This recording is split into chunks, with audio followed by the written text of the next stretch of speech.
Yo, it's your boy Real, back with another review, man. You know what it is, man. Oh yeah, you see me. Ever since we reached that 1,000, you know what I'm saying? Ever since YouTube had to cut that money, you know what I'm saying? I'm acting different, B. You know what I'm saying? Talking different. I'm feeling a little Hollywood right now. You know what I'm saying? You gotta excuse me. So I'm just a different dude. Man, come on, y'all. Y'all know what it is. It's your boy Real back with another motherfucking video, man. First, before I do anything, got to salute my people, man. Y'all just showed out for me. Y'all let me hit my threshold, man. Goddamn, I love y'all. Feels good. Took a year. Grinding. Nigga, we made it. You know what I'm saying? Love, love, love. Also, I want to send a salute to Tammy for hitting me up in my DMs on Facebook to inform me that we officially have a season 5 coming of Mayans. Let's clap it up. Let's clap it up.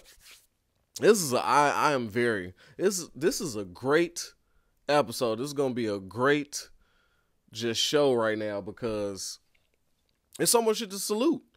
Elgin finally took his head out his ass and brought us some action. You know what? I wanted to be pissed, but it was too good. It was too many things. We got too much to talk about. But yeah, man, this is Mayans MC Season 4, Episode 8. Ocho. For all those people that was like, this sounds slow. I thought we were at war. Fuck, we at war. Where's Nestor? Oh, where's the pigtail pimp? Oh, with a shotgun, boom. Pigtail pimp is back, full effect. I gotta come at myself. Hank, who the fuck you think he is? Trying to call shots. Mr. Captain Save-A-Ho. Oh, Captain Save-A-Ho. He's also Captain Close Range. Boom. What are we talking about? Stop playing with him. It was all high octane action. God damn, this was a good episode. Finally, man. Finally. Heads were exploding. Fucking shots was fired. Easy has just... Oh, I can't wait to get to Easy. But first, we've got to get the... You know how we do, man. We gotta get the little storylines out the way first, man. I'm excited. I know y'all excited. Just bear with me. There was more to this episode than war. It was actually... They actually loaded this one up to finally, they're finally bringing all the pieces together. Like, all the storylines are starting to come together. It was been dragged out, and we had no idea what the fuck's happening, why it's happening, but questions are being answered.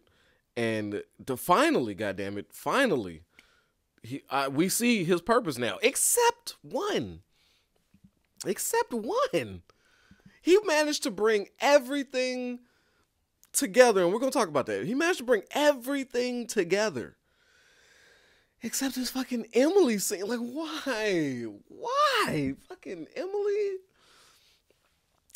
She was at work, snacking on the food, disgusting.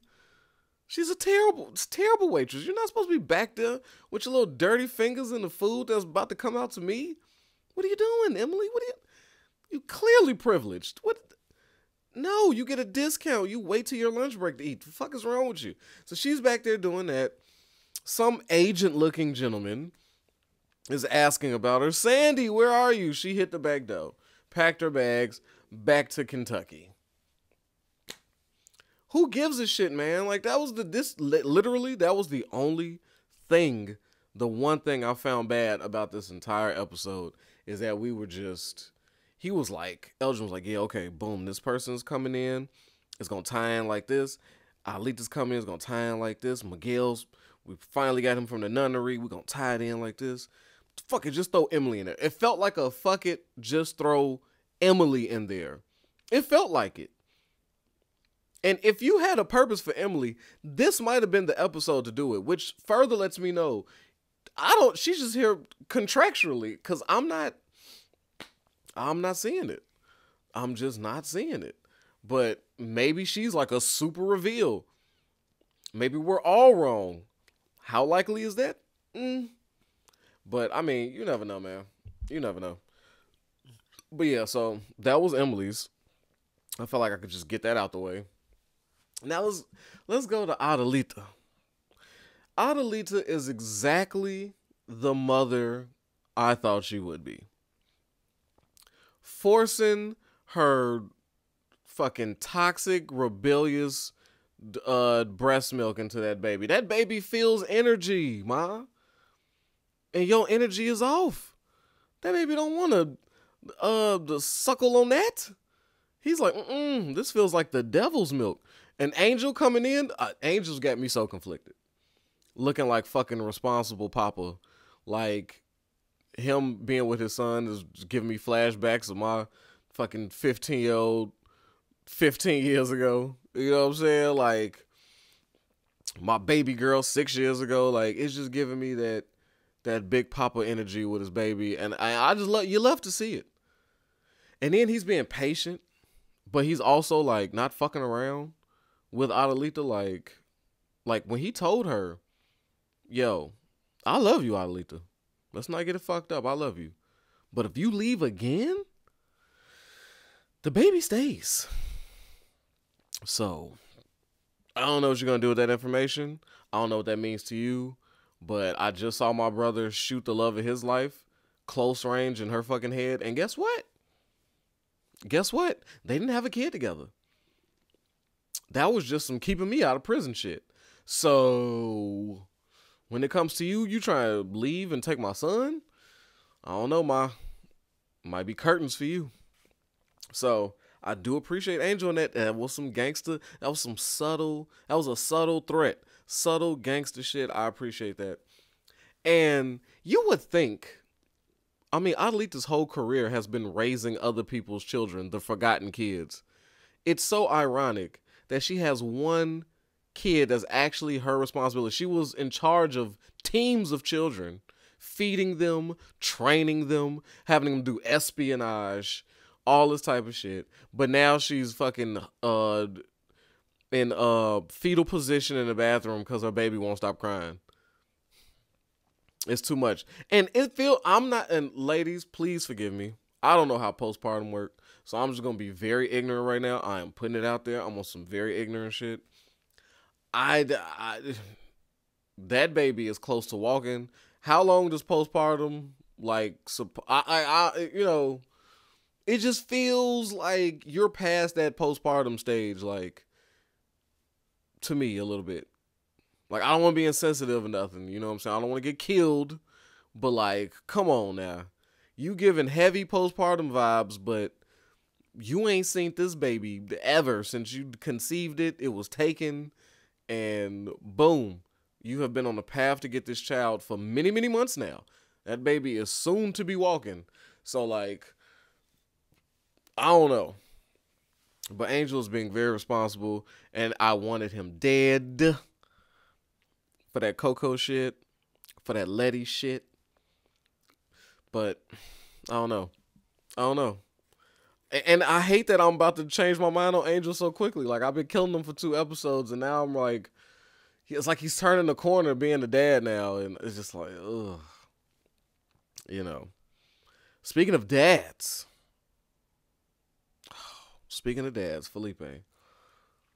Felipe's heart has just been broken this whole season. Like, Felipe ain't had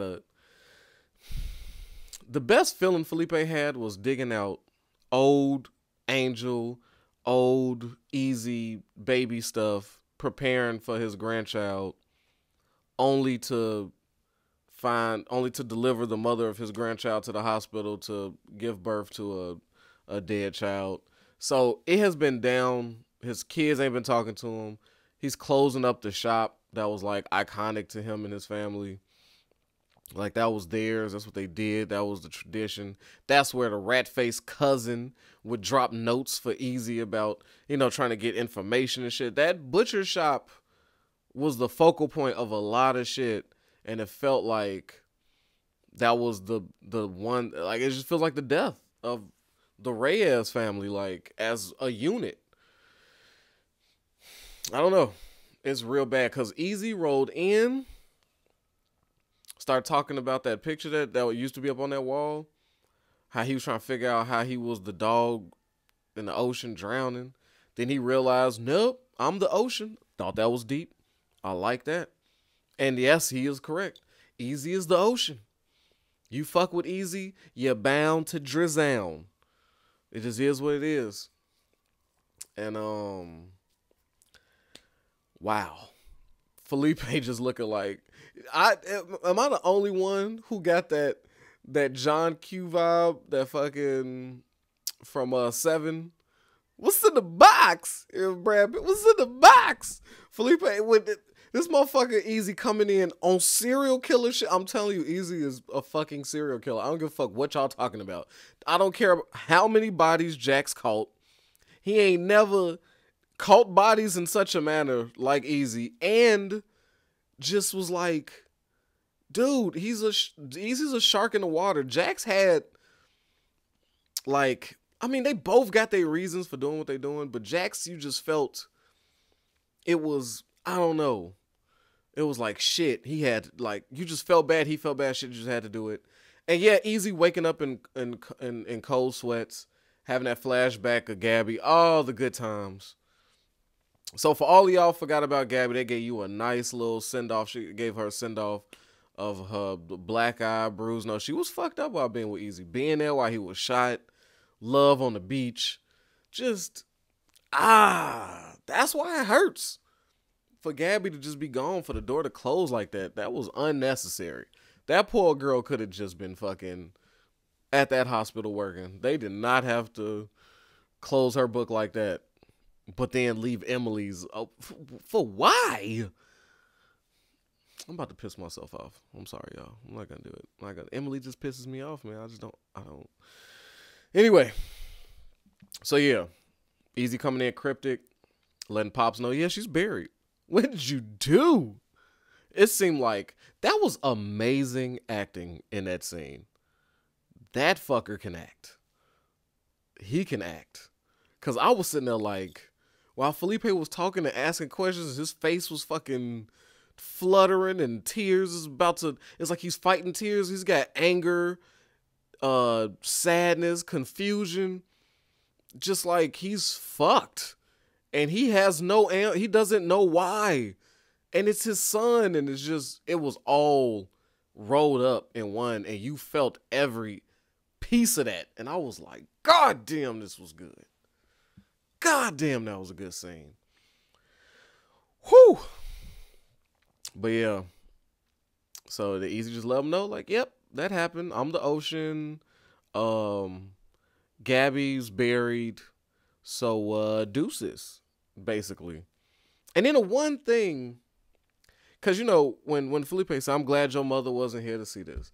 That was him, Easy, I mean, when I say him, Easy, Angel, and Felipe were all haunted by the spirit of their mother. Like, they would kiss her urn on the walk-in. She had the utmost respect. It was like Easy's whole thing was, he went to prison for killing a dude shooting a cop in lieu of trying to get the dude that killed his mother. And they had a respect for this mother. Like, she was like the boogeyman. Mom was there. She wasn't never there physically ever, but she was somebody you didn't want to let down. And Felipe would use that against Angel and Easy, like, hey, your mom's looking like, yo. And they used to mean something to them. They used to be like, oh shit, you right. Moms would fucking be devastated about this. She would hate this. You know what I'm saying? And when he did that last ditch effort to Easy, like, yo, your mom, Easy just stood there. And what would have affected the old Easy, the I'm trying to not be who I really am Easy, he just sat, he stood there at that door, took it in, and was like, yep, I am too. Like, that was like a fuck you, that's not gonna work anymore. And I'm like, yep, this relationship, like I said, is done for. It's no way I can see this being repaired. Felipe is a man who holds a fucking grudge. Him and Easy are the exact same person.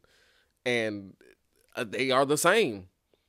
The butcher is a butcher, and Easy is a serial killer. He's a direct descendant. Like, they are, and they both hold grudges. They both hard headed. They both are just too smart for everybody else. And yeah, so it's wow. But Angel provides Felipe maybe some happiness, because Felipe is gonna run to Angel for, trading in one favorite son, looking for another. Maybe or Angel will bring him by to meet his grandchild. I don't even know if he's gonna be in the mental space for a grandchild, but that should be interesting. The introduction of you remember that you ain't know this, but he was supposed to be dead, but here goes your grandkid. So I don't know. Felipe might be, he might not be ready. It might be too soon. What else? Oh, Creeper. No, Gilly.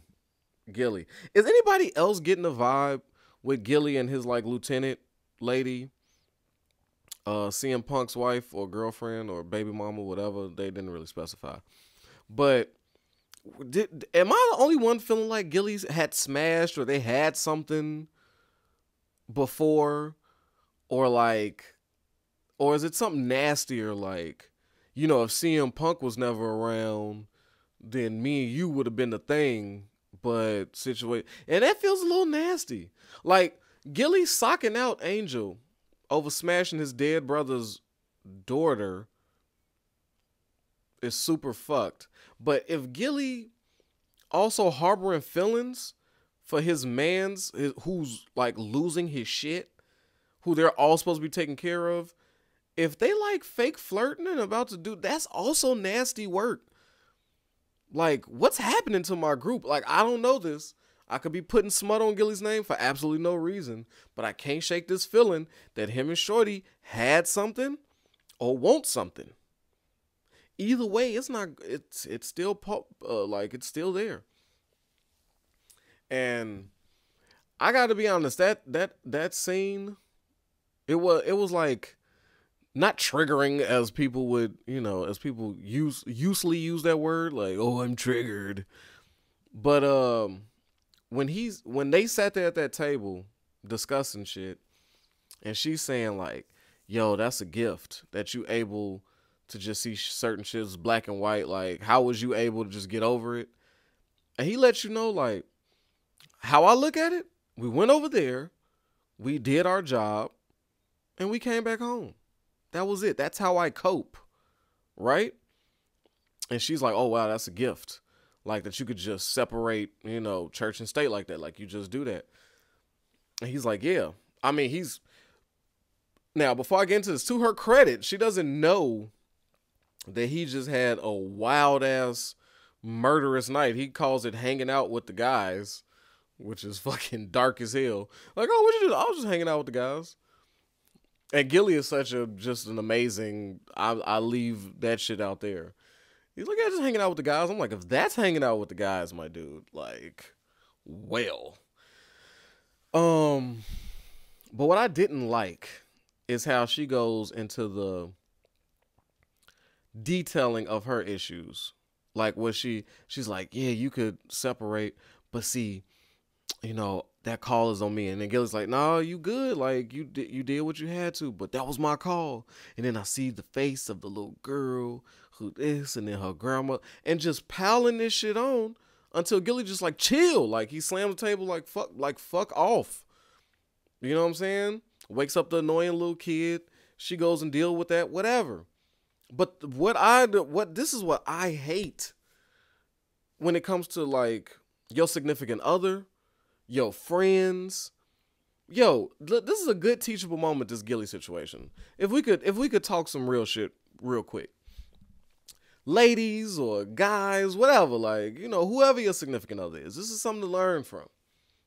Ask your significant other, your friend, whatever, hey, if you could lay something heavy on them. You never know what's going on in a person's day. When they say check on your strong friend, they really mean leave your strong friend the fuck alone with your problems sometimes. They go through shit. Like, it'd be nice for, like, if you're having a shitty time that you just ask your significant other, like, yo, it's some real heavy shit I want to lay on you. You good with that? And give that person the option to, like, be like, no, because then they might say, no, not right now. I'm not really feeling like I could take a heavy load right now. Let's table it for next time when I'm in a better mental space. And then y'all could be like, okay, cool. We'll just, whatever, we'll save it. Right? But when you not asking that type of shit and you just laying heavy shit on somebody like that, what Gilly did, slamming on the table, y'all, and now you feel away, like, that's the repercussion. So anytime you feel some shit and you want to share that with somebody that you love or something that you down and all, just come at them first. Let them know, like, yo, I got some depressing shit I want to put on at your feet. Are you willing to carry that right now or nah? And if they say yeah, then you give it to them and then y'all have that and it's good. But be fair to that person, man. Like, I hate when people do that shit to me. Like, shut the fuck. No, I don't want that right now. Have you ever seen, like when there's a slavery movie or some shit, I'll be like, I don't want to watch that. I'm not in the mental space for no slavery shit right now. I don't feel like being mad. Like, I just want to laugh or some shit, right? You got to be in the mental zone for certain shit. But, I'm sorry about that. But I just, that scene. Because now if she's starting to look like, oh, Gilly's Mr. Angry Man, then I'm going to be real mad at Shorty. Like, no, he's not Mr. Angry Man. He told you he copes by fucking leaving it there. But here you are bringing it to his table. And you don't know what the fuck kind of day he had. He wasn't ready for this. Like, now he's going to look like a monster. Now he's sleeping in his truck with the pistol. Like, fuck off. Sorry, guys. But, yeah. Hate that shit. Creeper and his girl. Too good to be true. I think y'all turned me. I'm really with y'all on this one. She is 100% a fed. Yes, she is. I'm going out on the ledge. I'm not making it a hot take. This is some classic rail shit right here. I am jumping off this ledge. I've been looking at y'all comments. I've been a little iffy, like, no, maybe Creeper's girl is just legit. Maybe she just wants to know his life. Nope. She's a fed. This scene let me know she's a fed. I'm gonna break it down to why I feel like that. But he decides to introduce her to the family. Right? I love how he told her, no, you safe here. Those are just precautions. I'm like, is she safe here? As she walks past hella bullet holes through the clubhouse walls, like, this looks like the most unsafe place. Like, y'all just patched up bullet holes. I thought that was funny. But Creeper's excitement is what's giving it away.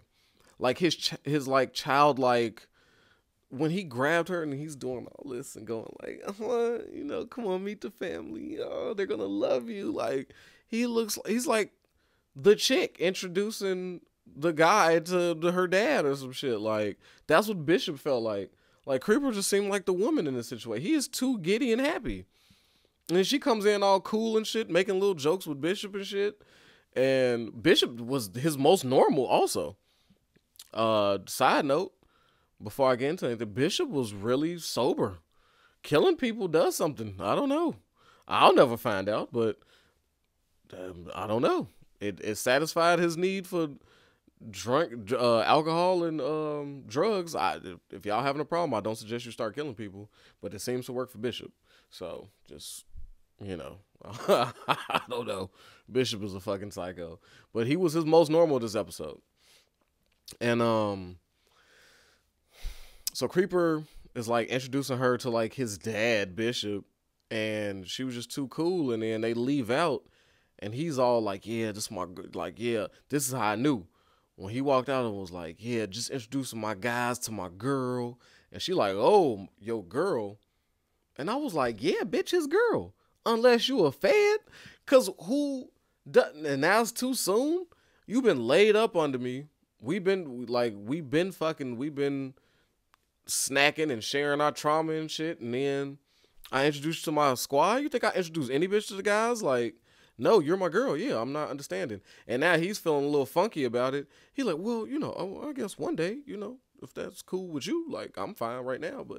And then she's like, yeah, one day. But her face was like, this is how I know she was a fed. When he said that, and the camera panned to her, she had the, oh, fuck. Like, Oh, this is gonna be bad. Like, when I went into this to set him up, I knew I was gonna have to get a little familiar, which I was fine with, but like get a little Spanish dick and then close this case. But yeah, she had that face like, oh shit, this is gonna break his heart. This is gonna fuck him over. I'm about to fuck him over. That was the I'm about to fuck him over face. Like, of sadness. And that's immediately when I knew Shorty's a fed. So yeah, I'm with y'all. Whoever said they can't trust Creeper's girl, I'm with you. It's not no hot take. I'm just fucking claiming it right now. Shorty is a fucking fed. Period. All right. I'm going out on that ledge. I could be wrong. I'm often wrong, but I'm jumping off. Before we get to the actual shit, Galindo. No, fuck it. Let's talk the war. Let's talk easy. It'll all wrap it up. Let's get to the meat of the shit. Wow. The Mayans struck back. They had Alvarez said, yo, this is the target. We wiped them out. They know we ain't the ones to be fucked with. So Alvarez is full in on the war. He knew he can't fight this tide. Like, his club wants this, so he's got to give it. Now, I mean, when they all left out, and then Conche and the other two guys surrounding the president, that felt nasty. I ain't gonna lie to you. I felt like when they told him to stay there, that was so Conche could keep Alvarez at the crib while he go do some dirty shit to Easy. That's the first thing I thought. I was like, oh, this feels like I'm about to set Easy up type shit. Talking about if you died and it's over, but we old men, let them, I thought that was just game they was running. No, it wasn't. They ran in unison.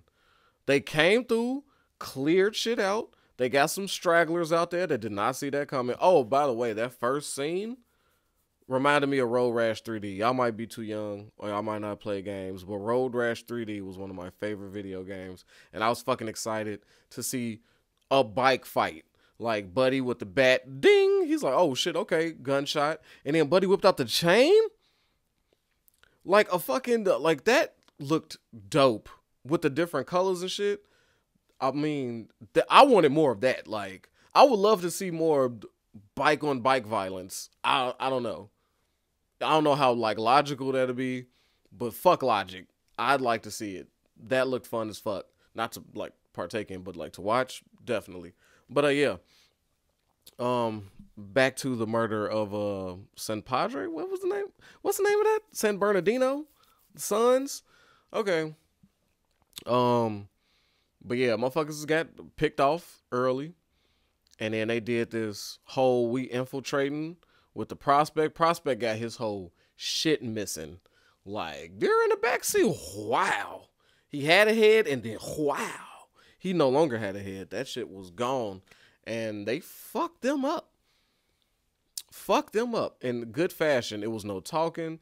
But you gotta appreciate the Mayans. When Easy and them got to that like club part, and what good is a video camera system if none of you fuckers are watching? Like, that's the one, that's its only purpose, for somebody to look up and go, holy shit, our people are dying.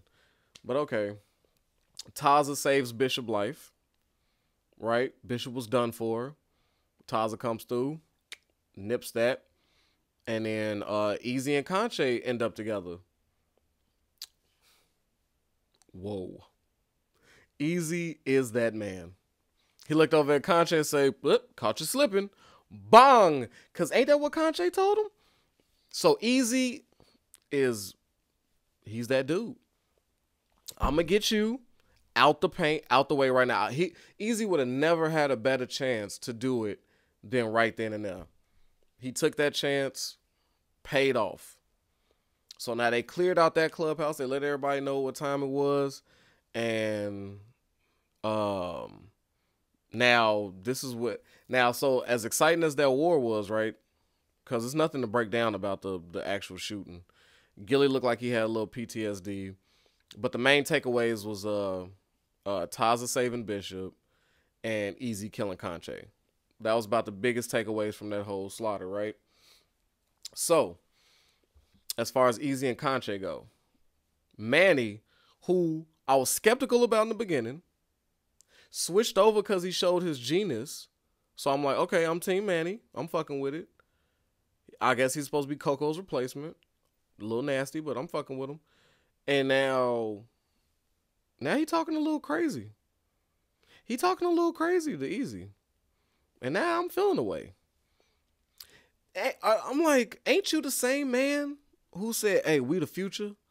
We this, we that. Now, Conche's out the way. You just leveled up to VP. And with that toxic nigga gone, maybe our clubs can be cool now. Because ain't no beef with me and Conche no more. Because Conche's dead. There's no squabble to be had. Who's got the beef? And Manny's like, no, he's feeling like, oh, Easy did that shit on purpose. Like, and in that conversation, like, talking about how Conche was a good dude. I know y'all had y'all problems, and da-da, and he has a kid, but you know that already. I was like, oh, you little spicy bitch. You little zesty asshole. What? Little sass. Little sassafras. I was like, okay, Manny, I'm not liking that. I'm not liking that. And Easy's not liking that. He peeped that like, oh, okay, word. All right. So, yeah, Manny's not to be trusted no more. He been side-eyeing Easy that whole time they was up in the bar. Like, man, I got to get out of here. I lost my appetite. Will you move on, bitch? The fuck? Yeah, get on out of here. But, yeah, I'm not liking Manny no more, man. He showed his true self. And to Manny's, like, I guess what Manny was talking about was maybe saying one day they'd be on top, like, not tomorrow. Like, Manny was talking about the future, like, down the line as he ages, Conche's ready to step down. But, you know, Easy's like, fuck waiting, fuck all that. Get it done now. And Manny's like, fucking, what's her name from Matrix? He's like, not like these. Not like these. Like, he didn't want this, per se. Like, he wanted the power, but later on. So now it's looking like Manny ain't so cool with the squad no more. So, Pam, sorry, your boy Manny, it's not looking good for him. If he keeps this type of attitude up, he don't look long for this world. He should just accept what's coming and deal with being a VP and just saying, all right, whatever. But he start digging, Easy gonna start digging a grave. That's all I'm saying. Also, with Taza, like, Bishop been treating Taza like a piece of shit when Bishop had every opportunity to kill Taza. And if you're just gonna treat a man like a piece of shit the whole time, you should have just shot him yourself. But Taza said, okay, guess what? I saved your life. Now I don't give a fuck about you no more. Like, I had owed you one because you had spared my life. Now we even, bitch. Now Bishop is completely on his own. At least Taza was gonna be like this, I don't know, like his like little puppy or some shit just hanging around him like, oh, I'm still with you, bitch. I know you treat me like shit, but you still my boy. No, Taza's like, fuck that. I got a new haircut. I saved your life. You can fuck off. Don't need you. So Bishop is completely alone now. He doesn't even have Taza in his corner. So that was a big takeaway. Now this Miguel shit, right? Called that one from the last. I said Miguel probably, I was like, one of his only options is he's gonna team up with the sister of Polo Poppy, and because like I said, he's not a businessman, and he showed it right. And what's up with cartel bosses when they lose their mama? They mother is like what, the only thing that holds it all together? Because soon as they lose their mother, they fucking lose their shit.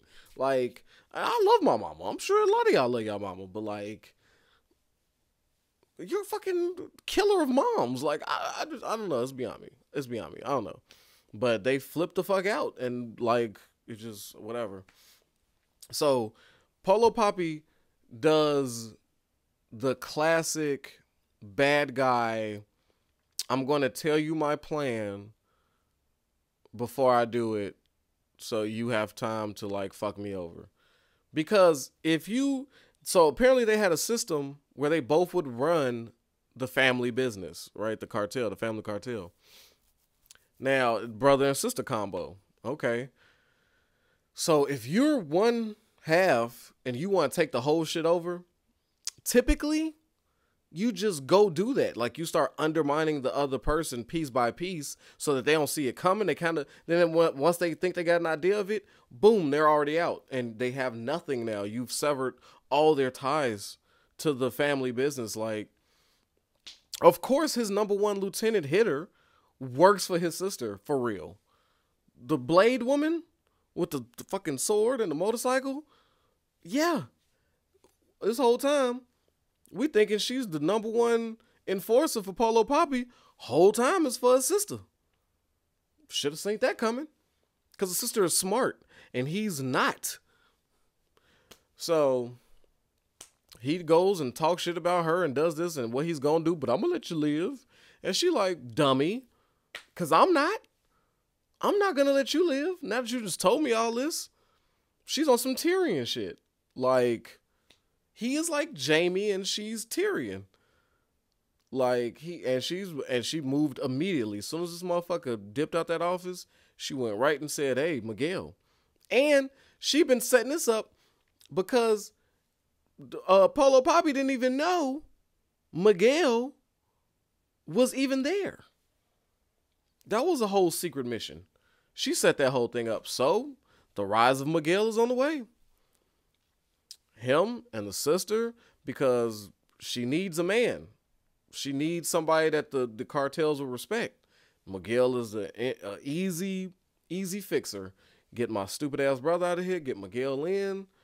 So it all ties together. Like, we get it now. These storylines are making sense. Except Emily. Like, I just don't see the purpose of Emily at all. But yeah, man. Once again, it was a great fucking episode. I enjoyed it. What did I have a hot take? I don't think I have a hot take. I think I just jumped off the ledge with Shorty being the Fed. Yeah, that's about it. I think Adelita, what was my hot take with Adelita? I think Adelita's going to run away. I think she's 100% going to leave Angel, but leave that baby behind. Because, yeah, that's an Adelita move. And then when Angel got to go do missions, he's going to drop the child off with Pops. And that's how their relationship, that's how Pop stays around. That's my hot take. Right there. But always, man, get in there. Give me your questions, comments, concerns. Because in a few days, we're going to be doing the overtime where we break it down. I know y'all got some hot takes now. Like, now that this shit has been revealed, I know y'all got something to say. And if you was right, claim it. Claim it in them comments. Let me know. Also, anybody with the best I want to know that Emily. What's y'all take on Emily? And please get crazy with it. Get crazy with it. See what JJ. Where's JJ? That's another one they left out. He was supposed to get back to that man's phone call. This should have been episode 2. He needed an extra 20 minutes on this episode. I ain't gonna lie. So yeah, I don't know the hot take with JJ. I guess it's the same old because nothing changed. Sophia's probably killing dogs still. But yeah, that JJ and Emily, that's what I need to know about. I kind of see everything else coming. I think. How y'all think this Conche thing is going to work out now that he's dead? You think the clubs are good now? Was he just the little cancer that had to be cut out? I don't know. But yeah, man, that's it for your boy Rail, man. Protect your health, yourself, your wealth. Your boy Rail's out of here. Peace.